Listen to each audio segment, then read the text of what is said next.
First up tonight is our favourite release that we discovered in 2017 but was not released in 2017. This could be something from our various 12 episodes, for example, so we covered a lot of different tribute things like that.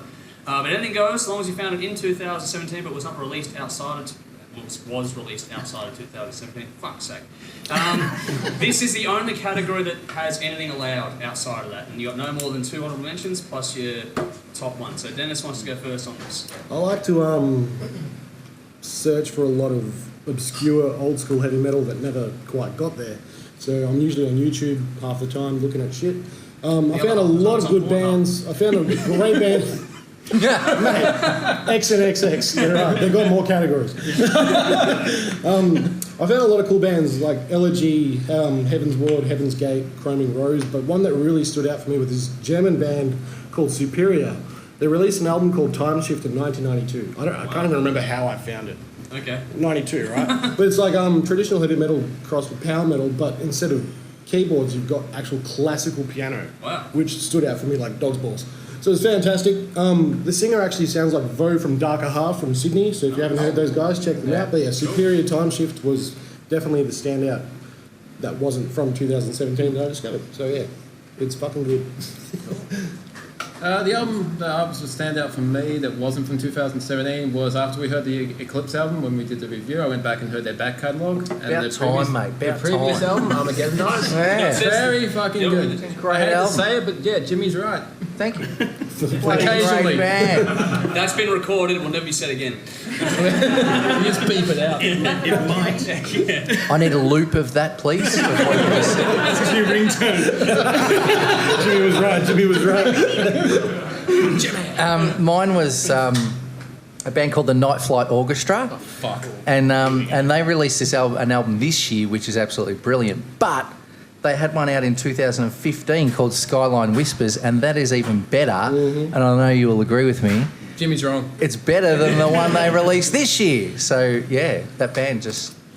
All right. Yeah, Can we all stop agreeing with Jimmy now, please? Yeah. Jimmy's wrong. Love you, Jimmy. Oh, Nick. Yeah, the one that stood out for me this year, and don't know how this is going to go. Don't know how this is going to go down, but I've got to thank Byron Moore for this one. Okay. Ragdoll. I heard it first on Byron Moore's show this year. Back in 2016. And that's what I love about doing this, because it just exposed me to so much stuff that I probably missed going back. So Ragdoll out of WA. Leon's probably become my favourite Australian guitarist right now. The guy's just an absolute freak. Yep. Cam's just unbelievable as well. The whole band, just great musicianship. And look, in a fair and proper world, I mean, that album, that band, that Back to Zero album, that should be getting major radio play all over the place. But we all know our thoughts about commercial radio. Yeah, just great musicianship, really catchy songs, and anyone that really likes metal, rock, or just good music in general, definitely go back and check that out. But that was my discovery of 2017. It was my top album, I think, last year too. It was great. Okay, well, I kind of cheated with mine because Fuck, here we go. I know, right? I had to write it in big writing because I wear glasses and I can't see.